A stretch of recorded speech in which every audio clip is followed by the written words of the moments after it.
जय हिंद friends, I am Ambaraj wishing you a happy Vijay Diwas. और आज मैं आप सभी को एक इतिहास के बारे में बताना चाहता हूँ जिस पर हमें बहुत ही याद गर्व है। ऐ इतिहास के मैले पन्ने, इतिहास के मैले पन्ने, तो तकदीर का छल्ला पहनकर बैठा था और हम तकदीर की मेहनत लिए बैठे थे। तेरी फितरत में धूल चखना ही लिखा था और तुझे धूल चखना ही पड़ा। और हमारी फितरत में मेहनत की रोटी, मेहनत की लड़ाई लड़नी और जीतनी थी और हमने जीता भी। मैं उस दिन की बात कर रहा हूँ जब हमारे बीच भारत और पाकिस्तानियों के बीच में युद्ध हुआ। भारत के सैनिकों ने अपना जोरदार प्रदर्शन किया और सबसे बड़ा युद्ध तो मैं मालूम है कि लौंगेवाला जिले में हुआ, जहाँ जिसके मेजर कुलदीप सिंह ने अपना परचम लहराया। मेजर कुलदीप सिंह अपने बटालियन के साथ मात्र 120 सैनिक के साथ थे और उन्होंने यह साबित किया कि हम पंजाबी हैं। 1.25 लाख से एक के डरावा तब नाम गोविंद सिंह का कहता है। उन्होंने यह साबित किया कि हम एक हो चाहे हजार, कोई मतलब नहीं है, लेकिन हम एक 1.25 लाख को से लड़ने के लिए तैयार हैं।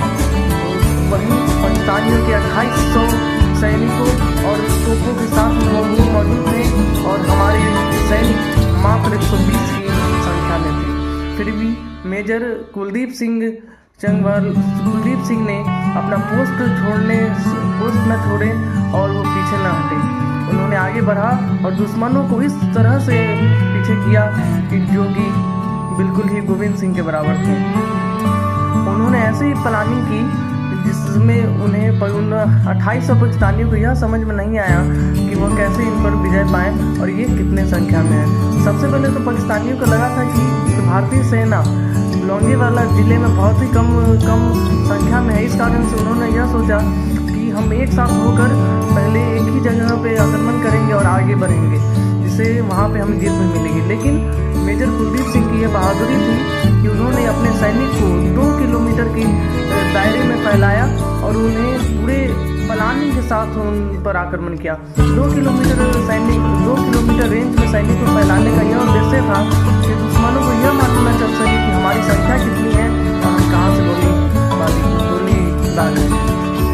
इसके बाद जब उन्होंने अपना बम और बंदूक को देखा, उनके पास मात्र 3 मोर्टार थे और बहुत ही कम मात्रा में गोलियां थी। उन्होंने हेडक्वार्टर को भी कहा, लेकिन हेडक्वार्टर अपने मिसाइल और टैंक को भिजवाने में उतने समय में सक्षम नहीं थे। उन्होंने इंडियन एयरफोर्स ने भी कहा, लेकिन इंडियन एयरफोर्स रात में इस समय उसमें सक्षम नहीं थे कि वो रात में आकर युद्ध कर पाए। इस कारण से उनके और पाकिस्तानियों के बीच उन्हें खुद ही युद्ध लड़ना पड़ा और सुबह कम से कम 5 घंटा उन्हें इंतजार करनी पड़ी कि एयरफोर्स आए और उनके सामना उनके टैंक को तोड़ाएं। तब तक हमारे मेजर कुलदीप सिंह ने अपने बटालियन के साथ युद्ध लड़ा और तकरीबन 5 घंटा पाकिस्तानी सैनिकों को उलझाए रखा ताकि हमारे एयरफोर्स सैनिक आएँ और उन्हें जवाब दे पाएँ।